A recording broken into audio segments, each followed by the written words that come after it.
This is one of the most exciting bulletins. Signs are flashing in the heavens as warnings of World War III appear. Daniel referred to a he-goat crossing the face of the earth without touching it. Armies today are carried by ship, aircraft and transporters into battle, rarely if ever marching great distances into battle. Alexander the Great's armies marched on their feet great distances to battle. That is a huge difference today. Incidentally, the he-goat has a prominent horn, or a unicorn, which of course is the sign of the two tribes of Israel doing this work. That's Ephraim and Manasseh. Hi, I'm Barry J. Thornton. I am very disturbed by what I am seeing. It is clear that the events taking place today in the Near East were long prophesied in Daniel, Ezekiel, Revelation, Matthew 24, Luke 21, to mention but a few references that are spiritual in nature. There is a huge naval and military build-up in the Eastern Med and the Gulf. Massive naval forces including the Russians, French, German, Turkish, Syrian, Chinese, Iranian, Israeli, British, American forces have numerous naval vessels bristling with armament, rockets, aircraft, guns, all with potentially massive firepower. What could have caused this massive build-up? In the map on the right, see the thin sliver of the state of Israel. Here is Bible prophecy that few have considered. And of Asher he said, Asher is the most blessed of our sons. Let him be favored by his brothers, and let him dip his feet in oil. That's a very, very significant prophecy. Now if you look on the map there, you'll see yellow, and that was the ancient area for Asher. That was a tribe of Israel. And now this is the area where 250 billion barrels of shale oil, or as the Bible calls it, flint oil, has been found. 50 miles off the coast opposite the city of Haifa in the Med is an unbelievable 3 trillion cubic feet of gas. Could this massive gas and oil wealth discovered by Israel be the hook in the jaws of the Russians that will eventually draw them and its allies, the throng of nations that Yahweh says he will draw them out to battle with? Already the President of Russia, Mr. Putin, has visited Israel to demand a share of the oil, only to be turned down. Iran prepares to enrich in uranium up to 60%. But do we know how far they're going?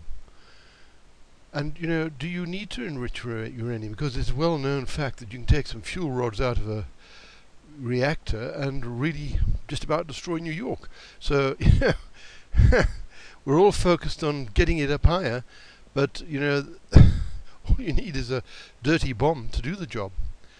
Though you wouldn't know it from our entertainment press and media, which is true, who seem to be only interested in reporting the latest gossip or celebrity details, yet the Near East is potentially facing a war situation. It may not happen right now, however. As the Bible says, Russia will be turned around or brought back. It could be a request from to come back up and help for the destruction of Israel at some future stage. Huge military presence, regardless of United Nations sanctions, and a huge American presence that by now includes 2 or 3 carrier groups, which alone have about 30 or 40 ships each, submarines together with hundreds of aircraft, rockets, all patrolling to keep the Straits of Hormuz open. Will they stop an attack on Saudi Arabia's oil facilities and to get rid of any mines placed by Iran? One has to wonder. Naval traffic jam. Another feature of this build-up is to be seen in the Eastern Mediterranean. Once again, there's a traffic jam of military equipment consisting of naval ships from Russia, China, Iran, Turkey, Germany, France, Israel, Greece and America. And probably there's a few others, which also has a carrier fleet there. US has 100,000 troops in the area. On top of this, America has now over 100,000 troops in 2 islands including a huge arsenal of weapons and ordnance. There is a huge military build-up. How can the West afford all this? Every penny America spends is borrowed, as is the case with Britain.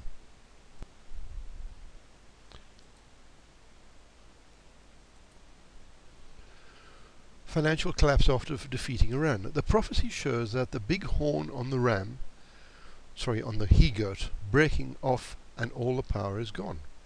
Daniel 8, therefore the goat waxed very great, and when he was strong, the great horn was broken, for it came up 4 notable ones towards the 4 winds of heaven.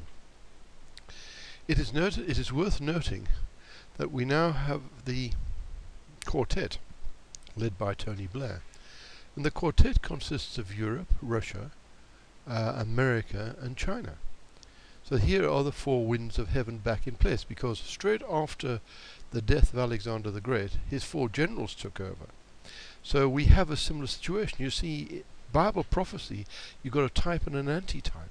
And so what happens before happens again. It is like it's almost like a trial run. So here we have now the type again that is happening, that could happen when the collapse of the West, which the West is really, the active members of the West are Britain and America, and that is what prophecy says. And those are Ephraim and Manasseh. The horn represents all forms of power, including financial power and military power. It is generally admitted that the West is some very disturbing facts. I am merely the reporter of these things. I have no wish for these things to happen, neither do I gloat as I live, like many who read this, in the West. For decades our power as nations has been dispersed, both in Britain and America. 51% of British companies have been sold off, including car and steel. Have we gone mad? The power of the holy people is scattered. In Daniel 12:7, and I heard the man clothed in linen, which was upon the waters of the river, when he held up his right hand and his left hand unto heaven, and sware by him that liveth for ever, that it shall be for times, and half a time, when he shall have accomplished to scatter the power of the holy people, all these things shall be finished. The power has been scattered. We don't make ships anymore. We don't make planes anymore. We don't make cars anymore in this country, except they're all made for foreign names. We don't make trucks anymore. I don't know what we make to justify this huge expenditure we do have. To have it scattered, you had to have it first. Isn't that true? So to have the power scattered, you have to have it in the first place. What has been scattered? What saved us during many wars? The ability to largely feed ourselves, to have a robust economy that produced everything from pins to battleships, cars to clothes, steel to plastics, food, etc. We were a wonderfully designed nation. We had everything. We were very diversified. Britain no longer is wonderfully diverse. We no longer have all these factories, and our leaders purposely allowed union chaos than for them to be placed all over the planet. Taxes of 95% were levied on entrepreneurs, so they fled. They said, we're leaving the shores. So where's all the ships being built today? Well, South Korea. I mean, there's huge shipyards there. We build nothing. Do you know, in the last decade before the crash, you know, anybody who had a slipway could have built a ship because there was such a shortage. We had sophisticated slipways with cranes, etc. We were demolishing them while everybody else was wanting ships. So what does Britain produce today? No longer is it the wonderfully diverse economies I've said, bequeathed to us by our forefathers. The North has been turned into a jobs black spot. So our skills up there have been lost. How disgusting. But you see, we will not obey. And you know, when I write these things like this, I get some really, really bad replies. People are really guttural. They're really beast-like in the way they reply. And you can look at anybody who does this, or put any comment down, and you want to see this sort of beastly sort of reply you get. And we are just trying to warn you. And America as well. As happened in Britain, we see the same things happening in America. Their car industry is in a bad way. Many models having disappeared. TV sets, electrical goods, spares have been stripped, both Britain and America, of their wealth. Previously we produced these things, but now we send all our foreign exchange overseas to China, or wherever it was, Taiwan or Japan, to buy these ships, or to buy the radios or TVs or whatever you wanted, cars, etc. And you know, when I used to watch in America these huge container ships roll into America and all these cars come off, I thought, well, you know, there's only so many sales, so what are you going to do? You're going to lose your car industry. Well, of course, that was right. I mean, it doesn't take much intelligence, does it?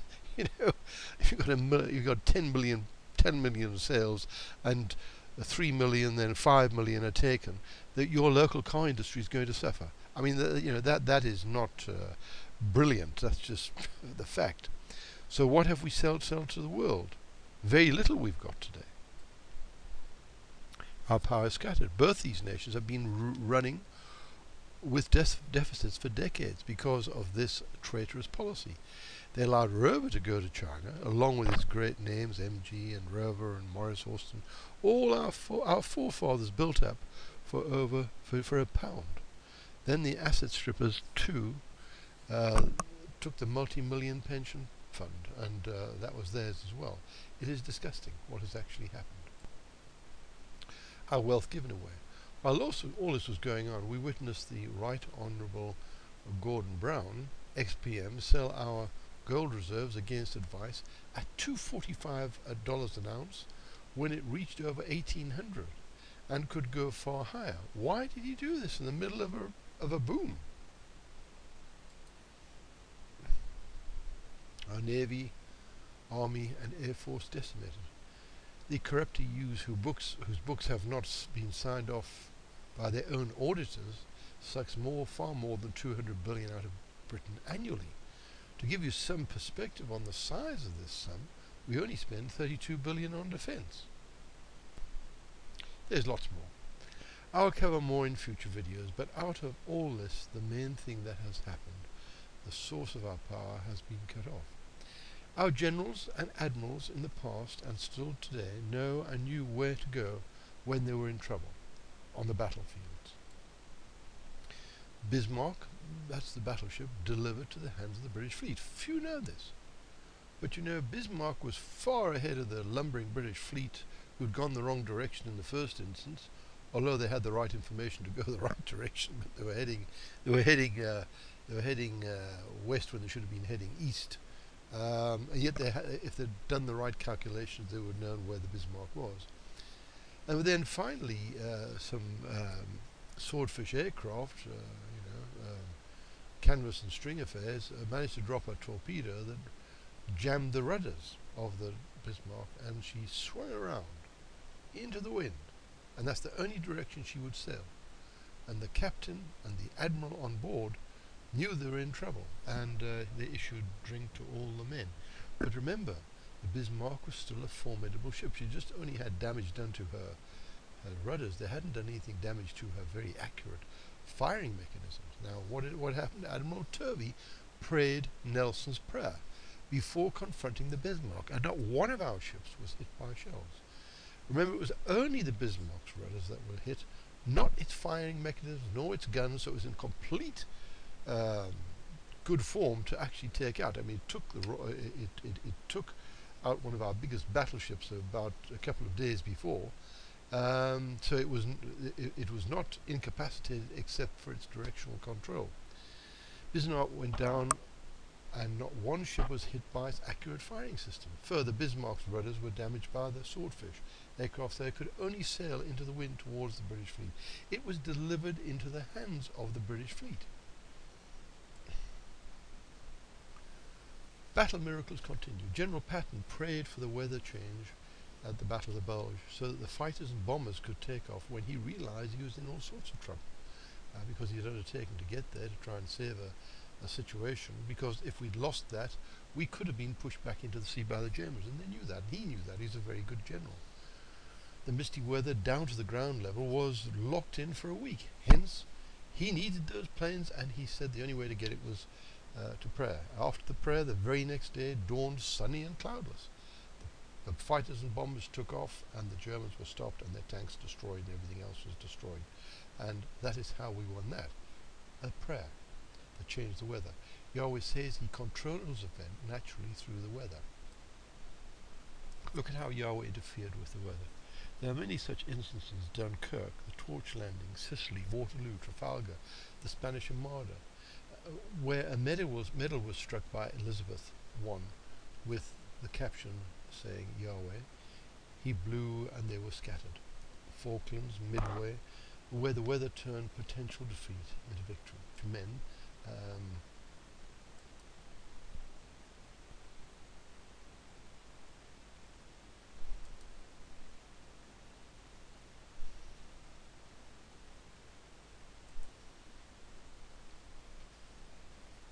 Tempt the future of this nation by saying there's no heavenly Father, and it's all done by our own expertise. If you look back through history, you look back through the battles, you will see, for instance, that it was the weather that sunk Napoleon. So that night before the battle at Waterloo, all those fields turned into a quagmire, and he nearly fell face down in the mud. It was that bad. And he had a strategy where he took the cannons and fired them at, for instance, a British square, and the cannonball would bounce across the ground and then take everybody out in that line in the square. It was a good theory, except on that day, that particular battlefield turned into a quagmire. And so when he fired these cannonballs, they just disappeared into the mud and were never to be seen again. So many rather believe in myths and frauds. They'd rather believe in myths such as evolution, where Haeckel's fraud, that was known to be a fraud way back in 1865, when two eminent doctors of embryology and medicine proved it was a fraud. This fraud was in my textbooks when I was at school and university textbooks, and still in school textbooks. This is how powerful this lobby is. They've got tons of money, and they just keep on going. No matter what is proven, they just keep on going, pushing this fraud.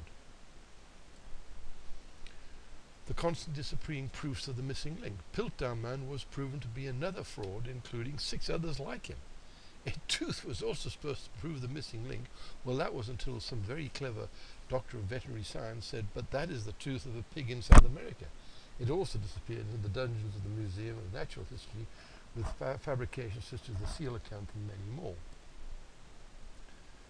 But you see, the churches are spiritually dead. We have turned our backs on Yahweh, and as a consequence we have no idea why we are in such trouble.